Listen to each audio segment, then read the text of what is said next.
सासे ई-रिक्शा सालायग्रा फरायसाया H.S आनजादाव 67% लानानै सेथि मासियाव उथ्रिसार जानो हादों। नंगौ, सासे फरायसा लसमा बर'आ ई-रिक्शा सालायोब्लाबो H.S आनजादाव सेथि मासियाव उथ्रिसार जानो हादों। अदालगुरि जिल्लानि सिङाव थानाय टंला UN एकाडेमि फरायसालियाव फरायनाय लसमा बर'आ गंसे गोरिब नखरनि सासे फरायसा। थेवबो लसमा बर'आ गोरिब नखरनिब्लाबो गावनि फरायनायाव जुजिनायनिफ्राय गोजानाव थायाखै। नखराव राङारि जेंनानि थाखाय लसमा बर'आ ई-रिक्शा सालायनानै गावनि नखरखौ हेफाजाब होनायजों लोगोसे गावनि खरसाखौ दिहुननानैब्लाबो देग्लाय H.S आनजादाव 67% लानानै सेथि मासियाव उथ्रिसार जानो हायो। लसमा बर'आ गुबुन फरायसाफोर बादि बाइक लाना थाव सावगारनायनि अनगायै ई-रिक्शा सालायना गावनि नखरखौ सुंस'बोदों आरो गावबो फरायनायाव गोसो होदों। खुलुमबाय, आंनि मुङा लसमा बर'। आं टंला UN स्कुलाव फरायनाय। आङो नैबे जोबथा सेकेन्ड इयारनि आनजादखौ 67% लानानै पास खालामदों। ओमफ्राय दायो मा सालायो नों? दायो आङो रिक्शा सालायो। मानो? दायो नखरनि हालोदनि थाखाय सालायो, पार्ट टाइम जब हिसाबै। थागोन सार। फरायनाया थाबाय थागोन। गुबुनखौ नुबाय जोङो माने न'आव माने स्कुटि नागिरो, बाइक नागिरो। दा बेबायदि नोंनिया एसे आलादा। नों जाबाय आर्निं खालामो। दा नोंनि बादिब्ला मा जानो? फरायनायजों लोगोसे आर्निंआ थाफायोब्ला मोजां आरो। बे गावनिबो खरस ओंखारगोन, नखरावबो एसे हेफाजाब होनो हागोन। जुदि बियो गारि मटर लायोबा खरस जागोन गावनिनो। बिनिखायनो ई-रिक्शा लाबाय। बेयो थावनिबो खरस जाया, चार्ज होबानो जायो। ओमफ्राय नोङो दायो कलेजाव फैबाय थायोब्ला बेखौनो बेजों थांलाय फैलाय खालामगोन? बेजोंनो खालामसै सार। कलेजाव फैबाथाय कलेजाव फैबाय। औ।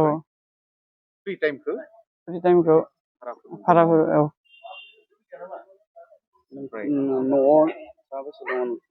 न'आव आइ आफा दङ, ओमफ्राय आदा सानै दङ। नोंथाङा ई-रिक्शा सालायनानै फरायनो बायो नामा? फरायनो बाया, बेयो एसेबांबो मेङा।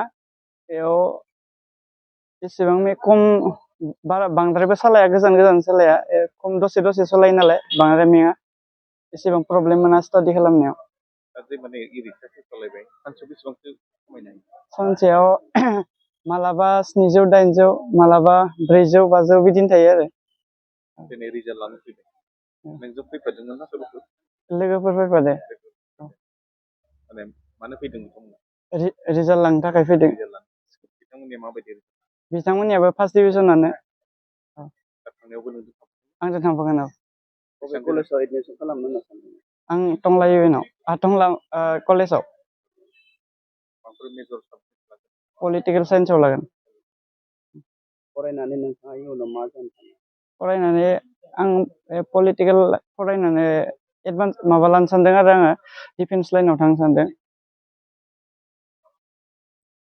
नोंनिफ्राय दुइसिन जायफ्रा फरायबाय थादों बिथांमोननि थाखाय दिनैनि बेलायाव मा होननानै खावलायगोन? बिथांमोनखौ आं मोजाङै गोसो होना फरायनो नाजानो आरो गावसोरनि न'नि हालोदखौ लानानै गाव बेसेबां माबायदि थानांगौ, माबायदि जानांगौ, गावनि केरेक्टारनि हिसाबै मोजाङै थानो आरो।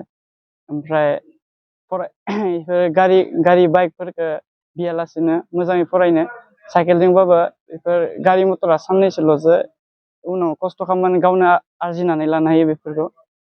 बेफोर एसेबां इम्परटेन्ट नङा।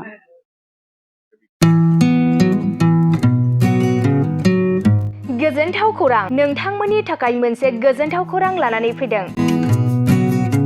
अदालगुरि जिल्लानि सिङाव थानाय डिमाकुसि नोगोराव नोंथांमोननि थाखाय अरदाब दा बड' किटचेन मुंनि गंसे गोदान हटेला गोजोनथाव खौरां लानानै फैदों। नोंथांमोना बे अरदाब दा बड' किटचेन हटेलाव साहा, कफि, आइसक्रिम, फास्ट फुड, आखाइजों बानायनाय ग्रिन टि, न'आव बानायनाय आसार, गाइखेरनि एन्थाब आरो ओंखामजों जेरै अमा, दाउ, बोरमा, साम', खुसिया, अमा गोरान, नाफाम बायदिसिना बर'नि ओंख्रिखौ बे अरदाब दा बड' किटचेन हटेलाव जानो हागोन। अरदाब दा बड' किटचेन हटेला डिमाकुसि सेन्ट्रेल बेंकनि खोलाहा बरुवा रेडिअ मबाइल गलाजों नांजाबनाय।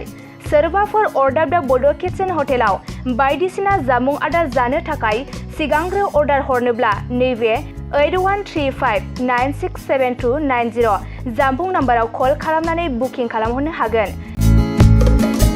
गोजोनथाव खौरां, अर्डार द बड' किचेन हटेलाव गोबां न'आव बानायनाय मोजां जाग्रा आदारखौ मोननो हागोन।